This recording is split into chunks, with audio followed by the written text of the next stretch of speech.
Muito obrigada. Vamos então avançar para o primeiro painel. O tema é Menopausa e Direitos Humanos, da consagração normativa ao cumprimento de deveres em direitos humanos. Chamo então para este painel a doutora Ana Abrunhosa, Presidente da Câmara Municipal de Coimbra e ex-Presidente da Comissão Parlamentar de Saúde. Pode vir vindo, doutora. A primeira cadeira vai ser para a jornalista e depois para aqui, para a Mafalda. Já vou chamar. Na outra? Exato. Essa fica para a Mafalda, que eu já anuncio também, já te vou anunciar, Mafalda. Depois, a Catarina Martins, membro do Parlamento Europeu, Comissão ENVI, Comissão do Ambiente, Saúde Pública e Segurança Alimentar. Doutora Catarina, peço desculpa. Doutor João Massano, bastonário da Ordem dos Advogados. Doutor, onde está? Por favor. E o doutor Manuel Pizarro, médico e ex-ministro da Saúde. Doutor, por favor. Sei que temos algumas cadeiras a mais, mas é para o próximo painel. E agora sim, pedia então à Mafalda Anjo, jornalista e jurista também, para ser ela a moderar esta sessão. Bom trabalho. Obrigada a todos. Então, muito bom dia. Muito obrigada, Fátima. Muito obrigada à Cristina Mesquita de Oliveira pelo convite para estar aqui hoje. Muito obrigada a este ilustre painel magnífico para falarmos destes temas, e devo dizer que o tema me interessa, não só porque sou uma mulher de 50 anos e, portanto, a experienciar tudo isto, mas interessa-me sobretudo porque acho que é um tema altamente crucial e bastante negligenciado, que isto alinha com uma tendência que não é de agora, tem séculos, tem milénios, que é o tema da invisibilidade da mulher e dos temas que se relacionam com a mulher, numa série de aspectos que passam desde a investigação científica à investigação tecnológica, ao design, e termina, obviamente, sempre nas políticas públicas. E o que eu gostei particularmente deste evento foi o facto de nós deixarmos de falar daqueles temas que são importantíssimos e fundamentais, que não duvido,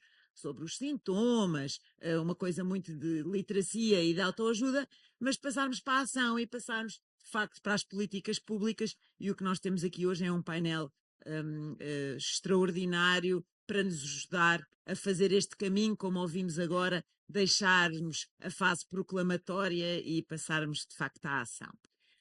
E antes de, se calhar, lançar aqui a conversa para o painel, sugeria então ouvirmos a Marta Temido, que começou a falar ali há bocadinho de forma extemporânea. Agora vamos ouvi-la para fazer aqui a introdução ao painel. Imaginem modificações subtis no vosso corpo, mas que de um dia para o outro levam a que não o reconheçam. Noites sem dormir, afrontamentos, uma névoa mental que vos faz questionar a vossa competência no trabalho e uma ansiedade que surge sem aviso. Para muitas mulheres, a menopausa é vivida assim, em silêncio, como se fosse uma falha individual ou um processo natural de perda que deve ser suportado estoicamente. A menopausa, no entanto, tem outros impactos, não apenas individuais. Há estudos que referem impactos económicos relativos à diminuição de produtividade, reduções de horário, ausências repetidas ao trabalho ou mesmo o abandono de carreiras. Também por isso, os sistemas de saúde podem e devem apoiar as mulheres nesta transição. Mas não só. A Organização Mundial de Saúde reconheceu que a menopausa é um determinante crítico de saúde, uma fase crucial para prevenir doenças que afetam as mulheres, já que a composição corporal e o risco cardiovascular também podem ser afetados. A vantagem das mulheres sobre os homens em termos de doenças cardiovasculares desaparece gradualmente com a queda significativa dos níveis de estrogênio após a menopausa. Ela pode também resultar no enfraquecimento das estruturas de suporte pélvico, aumentando o risco de prolapso dos órgãos pélvicos. A perda de densidade óssea na menopausa atribui significativamente maiores taxas de osteoporose e fraturas. Tratar a menopausa quando ela ocorre evita sobrecarregar os sistemas de saúde com fraturas e patologias crónicas que poderiam ter sido geridas desde cedo, com literacia e acesso a terapêuticas adequadas. Tem impacto na principal causa de morte feminina em nível global e, em Portugal, as doenças cardiovasculares. E tem impacto no bem-estar psicológico de muitas mulheres que vivem angustiadas com uma fase da vida que deveria ser de afirmação, libertação e realização e tranquilidade pessoais. É por isso que defendo que a menopausa é uma matéria de saúde pública, de direitos humanos e de sustentabilidade económica. É tempo de tirar este tema da esfera do privado, do sofrimento silencioso, da ignorância. É tempo de o colocar no centro das decisões políticas, porque não podemos aceitar uma sociedade que ignora as necessidades das mulheres, as nossas necessidades, na idade madura, desperdiçando capital humano e votando ao silêncio 50% da população.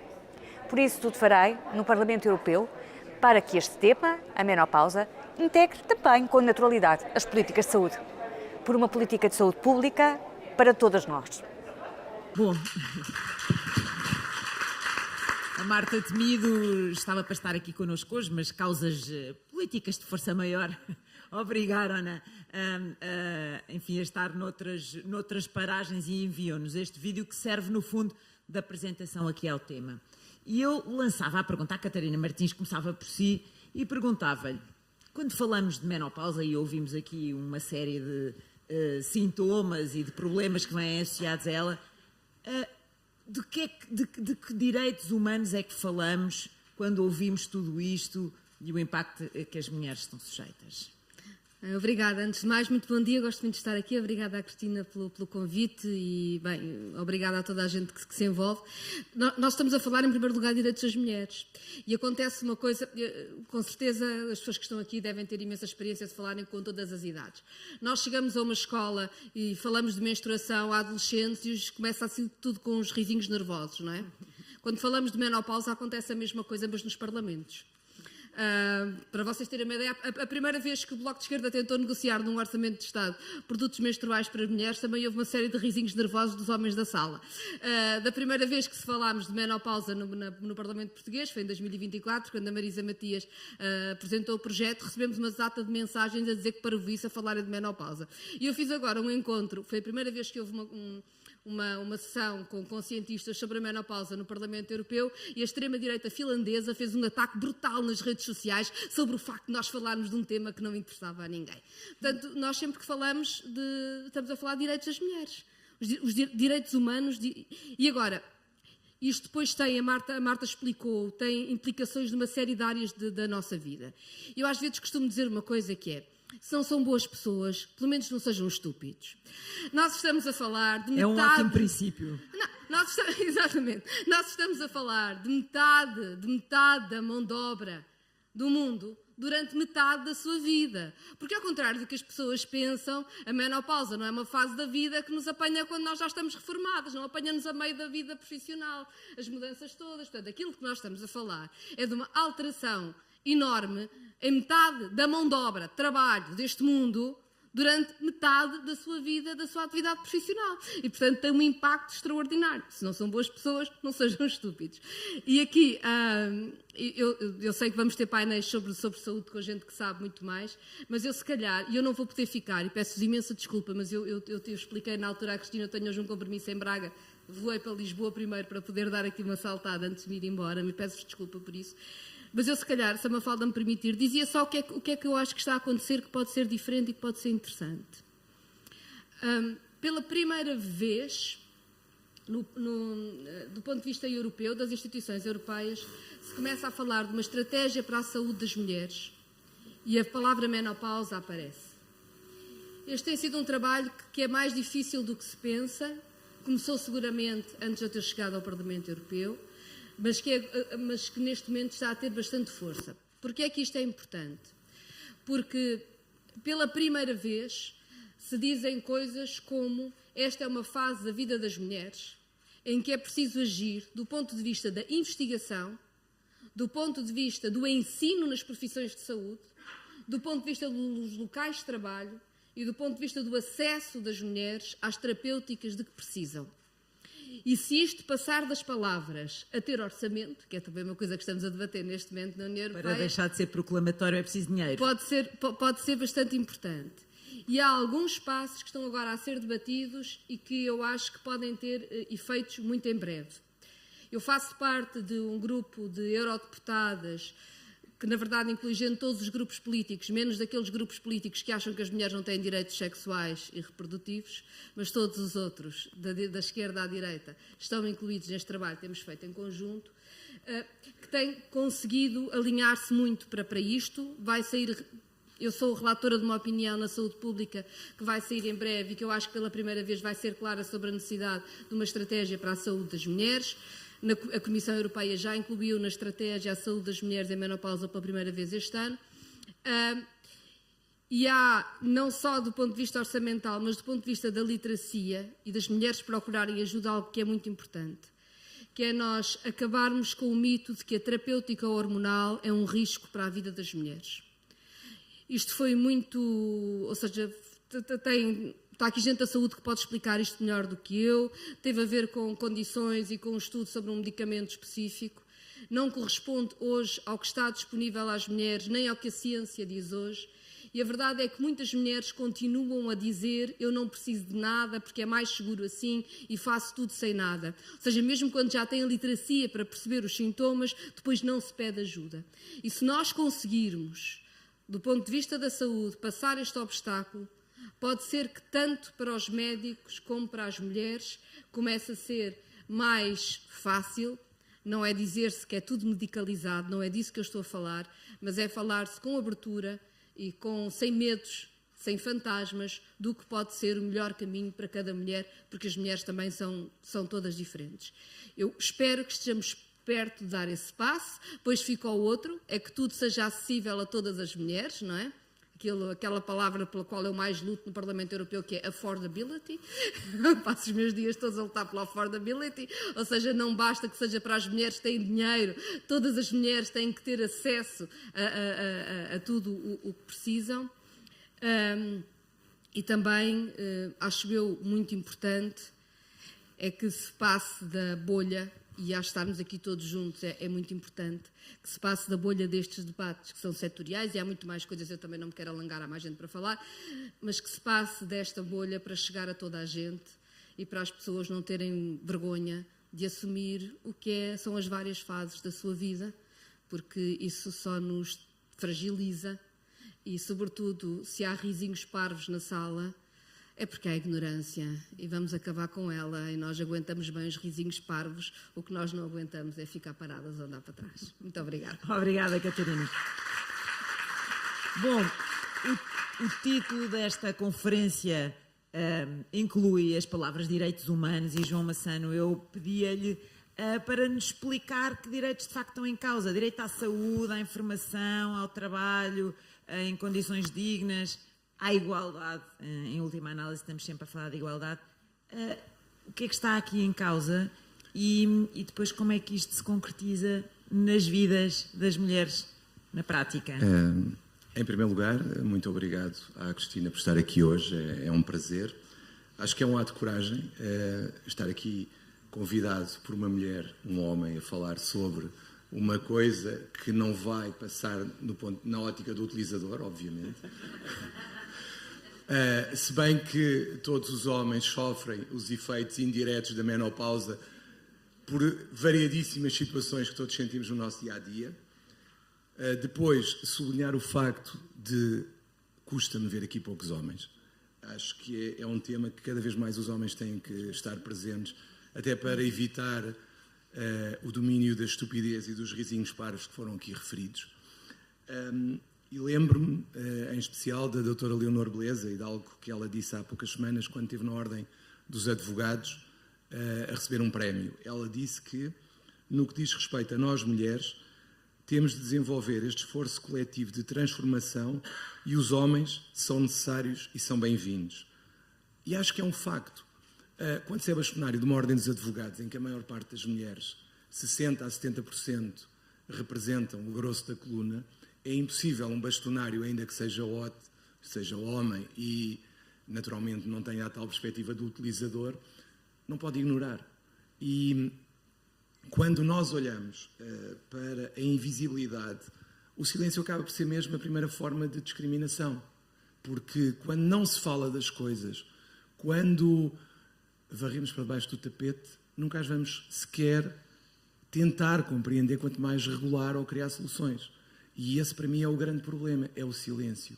E, quando eu digo, e disse até para ver as reações, confesso, que vinha falar sobre menopausa, os risinhos são óbvios e toda a gente se ri. Este tipo tem a mania que agora, porque é bastonário, pode falar de tudo. É um facto, eu senti isso e até fui alvo de chacota porque nós temos um programa na Ordem dos Advogados que se chama o OA Cuida, a Ordem dos Advogados Cuida, em que nós prestamos apoio psicológico gratuito aos advogados.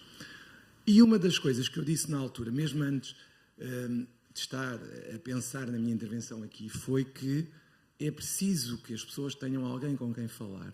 E falei da menopausa. Bem, o que disseram de mim nas redes sociais. Eu sou provavelmente o advogado mais mencionado e insultado nas redes sociais. E tudo o que eu digo, pronto, as redes sociais são o que são. E eu falar da menopausa como um dos problemas que justificava o apoio psicológico às mulheres, por acaso são mais de 50% a 60% dos advogados, deu aso a chacota, e de mulheres também. A ignorância pode ser e muito de atrevida. mulheres, atenção, porque estes risinhos parvos não são só de homens, são de mulheres. E quando nós olhamos, como foi aqui dito, e eu vi números, taxa de emprego feminino entre os 55 e os 64 anos, 59%. A idade da reforma está nos 66 anos e 9 meses.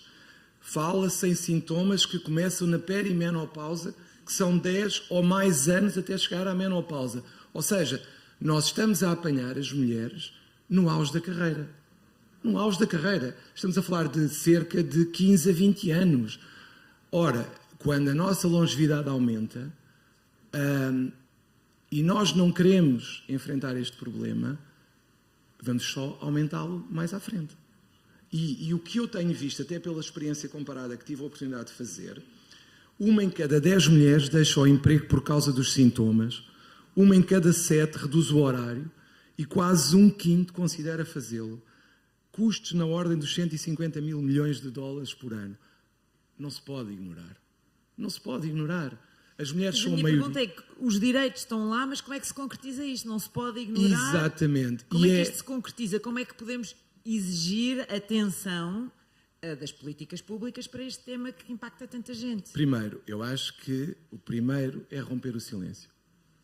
Sem se romper o silêncio, sem se criar, diria eu, a preocupação, pelo menos de algumas pessoas, que comecem a pensar sobre ele, não vamos a lado nenhum. E depois olhar, por exemplo, para o Reino Unido e outros países que estão muito mais à frente do que nós, mas muito mais à frente. Têm decisões judiciais, têm legislação, tem uma série de coisas que já revelam uma preocupação muito grande com esta situação. Para mim, uma reforma laboral, como aquela que está em cima da mesa neste momento, que é, dizem, um passo enorme para o futuro. Não vou discutir a bondade, até porque, como eu já disse várias vezes, não tem cor política e mesmo que tenha, não pode nem deve influenciar o exercício do mandato, por isso tenho de dar bem com toda a gente. Mas é um facto que, tendo uma reforma laboral em cima da mesa, não falar sobre este tema e não começar a pensar, por exemplo, no regime das faltas... Sem dúvida. É um tema que devia estar consagrado, ou pelo menos Obviamente, e acautelado. eu não ouço falar disso. Quando temos as mulheres que temos no mercado de trabalho, que são a maioria, e o tema nem sequer é incidentalmente falado. E pega-se em fediversos que estão na reforma laboral como se fossem o cerne da questão, e não são. E nós temos que venhamos a perder uma oportunidade de ouro para começar, pelo menos, a ter algo que diga sobre isso. E mais, no mercado de trabalho, na minha opinião, tem que haver uma intervenção do lado do legislador, obviamente, mas também das convenções coletivas de trabalho, que para mim é o sítio onde podemos começar a olhar para as empresas individualmente, setores de atividade, e dizer que vamos, já que os outros têm risinhos parvos, vamos nós começando a mexer por setores e criar o tal mimetismo. É essencial. E o mercado de trabalho é dos sítios onde mais se nota a falta de proteção, porque é inevitável que uma mulher que não dorme, que tem afrontamentos, não tem paciência para o chefe nem para os colegas. Claro. E todos os homens sabem do que eu estou a falar, apesar de serem poucos. Todos nós já tivemos essa experiência. Todos temos essa experiência. Uma mulher que não dorme, uma mulher que tem aquelas... Pronto, que fica um bocadinho fora do controle. é claro que os homens têm que perceber o que é que se está a passar. Não podem entrar de frente porque senão é um absurdo e aquilo corre mal. E os homens não sabem isto. Não sabem. Acham que é, desculpem-me a expressão, as mulheres armadas em parvas porque agora mandam no mundo ou acham que não é isso. E os homens têm que perceber esta diferença. E há que romper o silêncio. Há que haver mais homens a falar sobre temas ligados às mulheres, quer se queira, quer não. Não é uma questão de achar que os homens estão a perder. E na advocacia, é claro, cada vez que eu entrego cédulas, eu cada vez me vejo mais como quase uma espécie em vias de extinção, quase temos que começar a impor na ordem cotas para homens, porque eles já não existem quase, estão a desaparecer, é um facto. Basta verem quem recebe cédulas, a quem eu entrego, vejam as fotografias, mas é óbvio que eu não defendo cotas, eu até acho que a profissão, perdoem, mas fica melhor assim, porque as mulheres têm uma sensibilidade diferente para tratar alguns problemas que nós cada vez mais somos chamados a tratar. Mas se a ordem tiver que ser um motor de transformação, eu gostava que fosse. Fosse. Muito bem. Então, falámos aqui da legislação laboral, é bem visto. E em termos de política da saúde, Manel Pizarro, porque já teve essa pasta, sabem o quanto ela é complexa, o quanto o orçamento também é limitado e nós temos inúmeras áreas em que está mais do que identificado que é necessário acautelar. Estou a pensar, por exemplo, na saúde oral, mas depois na prática é difícil de ser concretizado porque faltam meios, porque faltam recursos e depois os resultados práticos são muito pequenos. Como é que olha para este tema? Em primeiro lugar, bom dia a todos, a todas e a todos. Eu queria começar por agradecer à Cristina não apenas o convite, porque a coisa que me dava mais jeito para quem vai hoje tenciona ir do Porto para Viseu era passar por Lisboa no caminho, mas a verdade é que eu tenho uma admiração enorme pelo trabalho que a Cristina tem feito e o facto de ela ter conseguido começar a romper aquilo que o João Massano disse. Eu concordo que é o maior problema disto, que é a invisibilidade, é o silêncio sobre isto. Sobre a saúde, Mafalda, deixa-me dizer uma coisa que eu acho que muitas das pessoas aqui estarão conscientes, mas a menopausa é apenas um pequeno problema da discriminação entre mulheres e homens no mundo da saúde. Cada vez há mais consciência de que mesmo a investigação científica e clínica está inconscientemente orientada para a desigualdade de género. E é um problema que nós temos que começar a discutir com abertura e com clareza. Eu com isto não estou sequer a dizer ou a não reconhecer que o mundo tem progredido no sentido favorável. Nós ainda não temos muitas coisas para resolver, mas, por exemplo, em Portugal foi possível criar um regime jurídico para a endometriose, outro problema que afeta uma parte das mulheres, que é um regime favorável. Depois cheio de problemas no mundo laboral, discriminações. Sim, mas pelo menos esse regime existe. E se esta conversa fosse há 10 anos, esse regime não existia. Quer dizer, apesar de todo o mundo progride. Mas, progredindo que seja, há uma enorme ignorância sobre as questões de género relacionadas com os temas da saúde. A investigação, isto é como o representante do IFAMED já saiu, mas acontece a todos os níveis. A investigação sobre a eficácia dos medicamentos ignora uma perspectiva de género e provavelmente faz muito mal ao ignorar a perspectiva de género, só para dar um exemplo que até parece quase comezinho, mas é que, de facto, nós temos... Nós temos, felizmente, uma visão que une todos os que aqui estão sobre que os direitos humanos devem promover a igualdade, mas a igualdade não exclui as diferenças aos mais diversos níveis e desde logo as diferenças biológicas. Aliás, promover a igualdade é precisamente reconhecer essas diferenças e fazer com que cada um possa ter acesso, cada uma possa ter acesso àquilo que é diferente.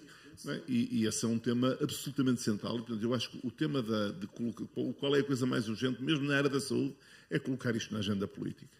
É fazer o que a Cristina, a Vidas, o que esta sessão está a promover, é colocar isto na agenda política. As mulheres têm muitos problemas, como os homens, como os velhos, como os novos, mas têm uma grande vantagem, são pelo menos metade das eleitoras. E eu não vejo nada que cative mais um político do que dirigir-se aos eleitores. E, portanto, aliás, um político tem, aliás, a tendência de olhar as pessoas como eleitores. E, portanto, aproveitem, quer dizer, porque para conseguir marcar uma agenda nesta matéria. O tema na saúde tem eu também gosto muito da intervenção da Cristina, porque a Cristina conhece muito bem o sistema de saúde. Aliás, eu Nós conhecemos quando tínhamos as 2 vidas bastante diferentes do que tivemos quando mais tarde, porque eu era apenas médico no Hospital São João, agora já sou outra vez, mas durante uns anos andei noutra vida, e a Cristina trabalhava na área da indústria farmacêutica, e foi nesse contexto que nós nos começamos a conhecer. O sistema de saúde precisa de uma grande intervenção desde logo, porque o tema da saúde das mulheres é muito insistentemente tratado nos currículos académicos. Mas se fosse só eu, não era mau. Eu e a maior parte dos meus colegas aprendemos muito pouco sobre saúde sexual e reprodutiva e sobre os problemas específicos da saúde feminina. Mas muito pouco é mesmo muito pouco. Ora, nós temos um sistema montado. Esta é uma ideia da Cristina, portanto eu só a propagandeio. Nós temos, apesar de tudo, um sistema montado nos cuidados de saúde primários. O André Peralta Santos já se referiu a isso. É aí que nós temos que intervir em primeiro lugar. Quando estamos a tratar dos temas da saúde na menopausa, nos cuidados de saúde primários, é onde vamos todos, onde vai toda a gente. E nós temos um sistema montado na área do planeamento familiar. E devíamos ser pragmáticos. Era isso que nós devíamos aproveitar para, melhorando a formação das pessoas e alargando a carteira de serviços prestados, era aí que nós devíamos abordar não apenas o tema do planeamento familiar, mas o conjunto da saúde da mulher ao longo do ciclo de vida, que envolve numa determinada fase de vida um maior enfoque no planeamento familiar e noutra fase de vida provavelmente um maior enfoque na abordagem dos temas relacionados com a menopausa. Depois, sem termos qualquer tipo de fixação numa solução ou na outra. Isso depois, a experiência da menopausa tem uma experiência muito, como todas as experiências de vida, muito diversa de pessoa para pessoa. E há pessoas que precisam de determinados tratamentos e outras que não precisam, e outras que querem e outras que não querem. Tudo isso, desmistificando a coisa, tudo isso deve ser depois tratado no plano da relação entre os profissionais de saúde e as mulheres. Agora, nós temos é que colocar isto na agenda de um assunto sobre o qual se possa falar com normalidade, sem estamos sujeitos a que olhem para nós de lado. Lá está este tipo agravado de menopausa, porque coisa estranha. A menopausa faz parte da vida e eu não conheço nenhum assunto que faça parte da vida que não mereça ser discutido. Tenho até a convicção que se fizesse parte da vida masculina em vez de ser da vida feminina, já estava muito mais discutido em público do que está hoje. Muito bem, obrigada. Ana Abrunhosa já foi ministra, agora personificou um pouco, na qualidade de Presidente da Câmara Municipal de Coimbra, esta imagem de proximidade e de articulação entre o que são as políticas públicas e as populações, quando elas são afetadas por uma calamidade ou quando elas são afetadas por questões da sua vida pessoal e íntima, e que é como acontece no caso da menopausa. Como é que se consegue fazer uma ligação entre as duas coisas neste tema? Muito bom dia, muito obrigada, e quero cumprimentar-vos a todos. E permitam-me um cumprimento muito especial à Cristina. Deixem-me dar-vos 2 notinhas, que eu acho que a pior maneira de tratarmos este assunto é politizá-lo e é transformá-lo apenas num assunto de mulheres, porque ele é um assunto de saúde pública e diz respeito a todos nós, a todos, à família e todos aqui, e portanto é um assunto que diz respeito a homens e mulheres, é um assunto de todos. Acho que atravessa partidos e eu ouço risinhos de mulheres e de homens, portanto. E independentemente da cor partidária, à direita vejo pessoas muito sensíveis, mas também à esquerda vejo pessoas com o sorrisinho. Portanto, a melhor maneira de tratarmos esta questão é não o partidarizar e não o transformar apenas numa questão de mulheres. É o que eu penso. Segundo, é não depender apenas obviamente que as políticas públicas são importantes, e agora devo dizer que em 2024 falámos pela primeira vez no Parlamento de menopausa, e graças a uma petição e graças ao trabalho da Cristina. Só em 2024? Só em 2024, pela primeira vez, e pela primeira vez na Comissão Parlamentar de Saúde. Eu presidia na altura, mas não foi só por mim. E agora quero aqui dizer, todos os grupos parlamentares, e eu quero aproveitar para felicitar aqui quem está, os deputados e quem está a representar a Assembleia da República, todos, sem exceção, quiseram ouvir a vidas. E, portanto, acho que foi um momento muito emocionante. Nós tendemos, e também é muito importante, eu quero aqui dizer isto, porque às vezes eu sinto isto na minha Câmara, na nossa Câmara, ela está a dar importância a este assunto porque está nesta fase da vida. Ouço, isto é o pior. Portanto,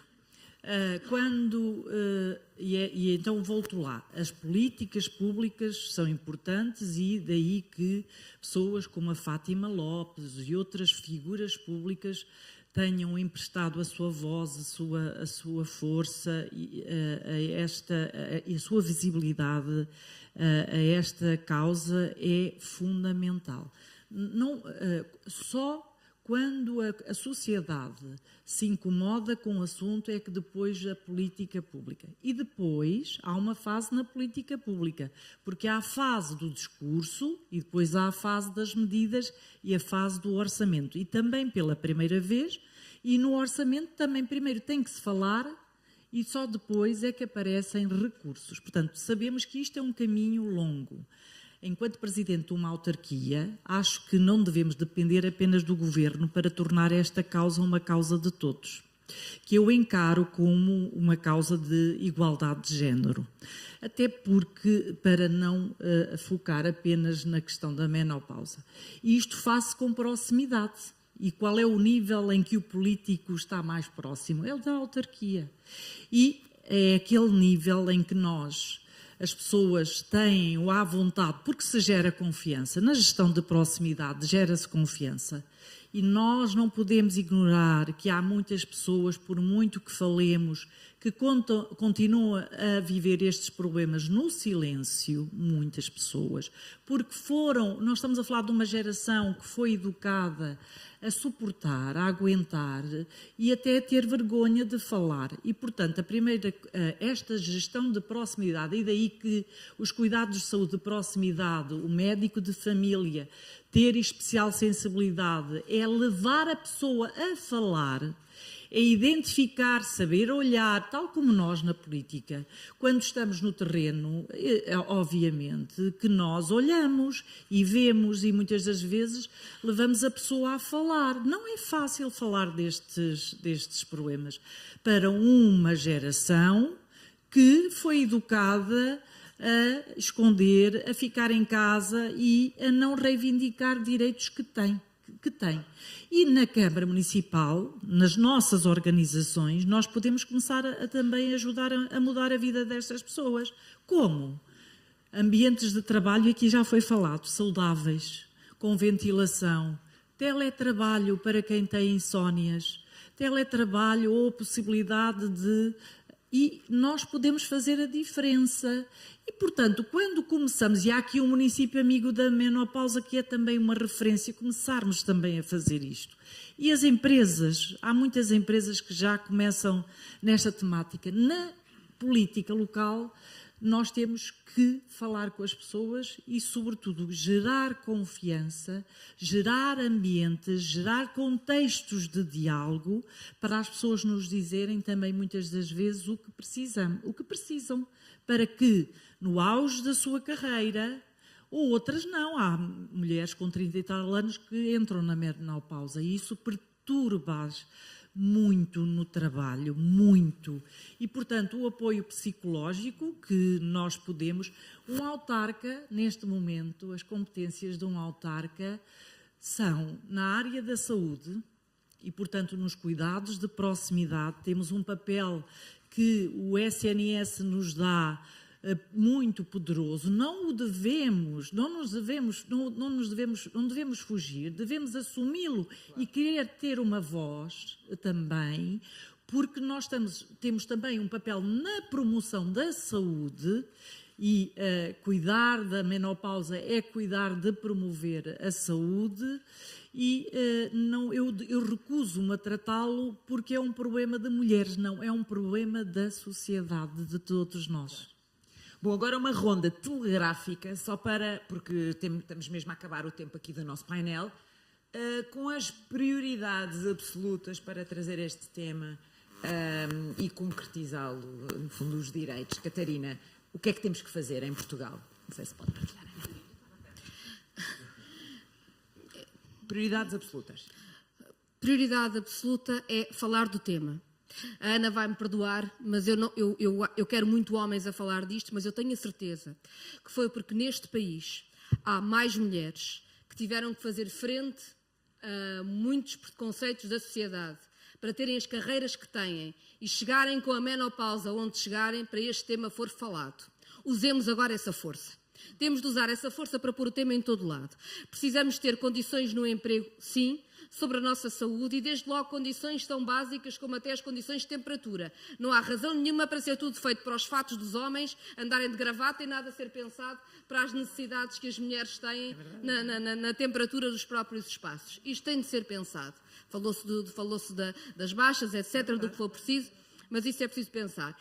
E nós precisamos de medidas, ou seja, nós precisamos de medidas de literacia em que a proximidade é muito importante, mas nós precisamos de medidas globais de sistema. Nós precisamos de exigir que no ensino dos profissionais de saúde se fale disto e se fale das mulheres. Nós precisamos que toda a gente saiba que a maior causa de morte das mulheres são as doenças cardiovasculares. Matam mais do que o cancro, que na menopausa aumenta e quando nós entramos num hospital com um problema cardiovascular, aqueles profissionais não foram ensinados para saber o que é que têm à sua frente. O que quer dizer, quando nós estamos a falar disto, estamos a falar da nossa vida. E isto tem de ser uma exigência. Quem decide o que é ensinado nos cursos de medicina, de enfermagem, do que for, não é cada um que lá está. Isto é uma responsabilidade pública. Isto é o Estado que tem de fazer. Isto tem de ser uma prioridade absoluta. Há depois outras prioridades que não são só nacionais. Os medicamentos serem testados nas mulheres. Sabem porquê é que os medicamentos não são testados em mulheres? A indústria farmacêutica explica. É porque fica muito caro. Porque como as mulheres têm flutuações hormonais, é melhor testar em indivíduos estáveis. Quer dizer que há metade da população que fica fora. Claro. E mesmo quando as recentes normas começaram a impor a presença de mulheres, impõem a presença de mulheres só na mesma idade e no mesmo estado. Quer dizer que as mulheres na menopausa não entram nos estudos, nós não fazemos a mínima ideia de qual é o efeito daqueles medicamentos nos nossos corpos. Nós temos que exigir que não seja assim. Nós temos de saber. Os médicos, os enfermeiros, os profissionais de saúde têm que conhecer os nossos corpos. Catarina. E nós temos de saber. E eu acho que estas prioridades ligam, e acabo com isto, que são as prioridades ao nível local, sim, da literacia, de combater o estigma, de todos os sítios onde nós estamos das pessoas falarem, ao nível nacional do ensino e ao nível europeu, quem é que autoriza medicamentos, embora a Infarmed também tenha um papel, sabermos o que é que andamos a tomar e porque é que andamos a tomar. E depois, sim, a legislação de trabalho, se fica mais rápido despachar-nos quando estamos numa fase mais complicada da nossa vida, eu vos garanto que o gap salarial das mulheres e o gap nas pensões das mulheres ainda vai aumentar mais, portanto é bom lutar contra isso. Deu o mote, obrigada, acho que foi claríssima. Deu o mote só para passar ao Manuel Pizarro para...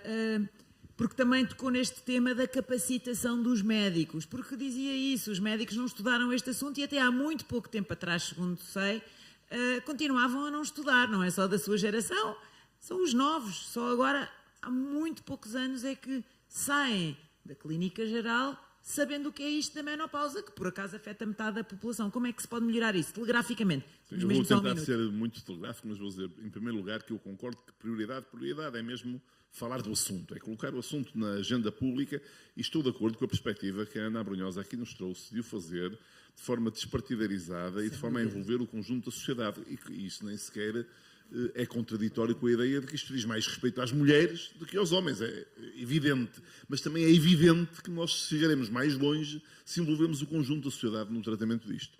Na área da saúde, eu devo dizer, e com isto completo uma coisa que há bocado não disse, que o tema nem me parece que seja de falta de recursos, porque eu ainda estou para saber se alguém fizer bem as contas, se tratar bem do problema da menopausa era mais rentável para a sociedade ou era mais custoso para a sociedade. No fim do dia talvez fosse mais rentável. E, portanto, quer dizer, é preciso... Como muitos temas da saúde. Como muitos temas da saúde, quer dizer, é a mesma ideia de saber se o Estado faz mal em gastar uma fortuna em vacinas. Acho que essa parte está resolvida. Fazemos muito bem em gastá-lo, porque o que poupamos é muitíssimo mais do que aquilo que gastamos nas vacinas. Talvez, se nós tratássemos bem todas as mulheres que têm perturbações sérias na sua vida, como a menopausa, a sociedade, do ponto de vista económico, ganhasse muito. Não é? Nem sequer o tema dos recursos é um falso tema. Eu acho que a grande prioridade era, tirando esta que eu já enunciei da conhecimento público, era o tema de melhorar a formação dos profissionais e instituir uma resposta organizada no Serviço Nacional de Saúde que não dependa do cuidado de cada profissional, da atenção de cada profissional, da sensibilidade. Claro. Esta resposta devia estar organizada e eu acho que a solução que a Cristina Mesquita de Oliveira propôs, de ela ser centrada nos cuidados de saúde primários, na área que trata de planeamento familiar, é mesmo a solução pragmática. Esse sistema já existe, é alargar a formação e a carteira de serviços. Muito bem, obrigada pela síntese. João Massano, peço-lhe a mesma síntese. Prioridades para mudar as coisas em Portugal? Para mudar as coisas em Portugal, É uma pergunta muito fácil. É uma coisa fácil, mas eu estou muito próximo da Ana Abrunhosa, no sentido em que nós estamos muito virados para o Estado e a esperar que o Estado resolva tudo. O Estado não vai resolver nada. Primeiro, o Estado tem orientações políticas, político-partidárias e anda ao sabor do mediatismo do dia. Portanto, hoje é uma coisa, amanhã é outra. Por outro lado, desresponsabilizamos as pessoas e a sociedade civil de uma forma que não podemos continuar a fazer. A desresponsabilização da sociedade civil é o principal problema que nós enfrentamos, porque é o portuguesismo de a culpa é dos outros e os outros são o Estado e o Estado somos nós. Portanto, isto não saímos daqui. Portanto, o que eu defendo é PPPs, ou seja, parcerias público-privadas que levem a sociedade a ter intervenção. Dou-lhe um exemplo. A Fundação Carlos Gulbenkian e a Ordem dos Advogados substituíram-se ao ACIM, que acabou, e estamos a fazer um protocolo para inclusão e integração de imigrantes. Ou seja, o Estado saiu com o ACIM, acabou o ACIM, vamos nós com a Gulbenkian. E o que eu defendo é, na questão da menopausa, nós temos que envolver associações públicas como a Ordem dos Advogados, câmaras municipais que estão mais próximas, a Associação Nacional de Municípios tem uma responsabilidade tremenda. Portanto, eu acho que o futuro tem que ser, primeiro, antes de esperarmos que o Governo ou a República façam alguma coisa, levar as pessoas a fazer alguma coisa e mudarem o seu metro quadrado e não estarem permanentemente a dizer que não conseguem fazer nada. Muito bem. Este Pode é o só problema. partilhar aqui o microfone. A Ana Abrunhosa pedia-lhe então a síntese, Prioridades. final Não, das prioridades. não diminuindo a importância do que a Catarina disse ao nível global, ao nível nacional. Obviamente que nós precisamos de política e precisamos que o assunto seja tratado pela Direção-Geral de Saúde, pelo Governo, pelo Orçamento. Isso é fundamental, que haja procedimentos estabelecidos, porque quando os procedimentos estão estabelecidos não depende da boa vontade e, portanto, estar estandardizado. Isso é fundamental. Agora, há muito a fazer porque isto é muito sociológico e a proximidade é fundamental. Eu creio, termino dizendo que acho que todos os municípios se devem inspirar num município que é amigo da menopausa. Creio que devemos partilhar boas práticas e no âmbito da Associação Nacional de Municípios, esta partilha de boas práticas, trabalhar em rede, trabalhar com as associações como a Vidas e, portanto, da nossa parte é esse trabalho no terreno, quando tocamos as pessoas, abraçamos as pessoas, vemos e cheiramos as pessoas, como os médicos fazem, mas nós numa perspectiva de perceber necessidades e de saber o que é que podemos fazer. Temos muitos recursos. Podemos até na área da educação. É uma questão de prioridades. É uma questão de prioridades e acho que esta tem que ser uma prioridade. Muito obrigada. Muito obrigada aos quatro. Acho que foram claríssimos e deixaram aqui ideias fundamentais. Obrigada.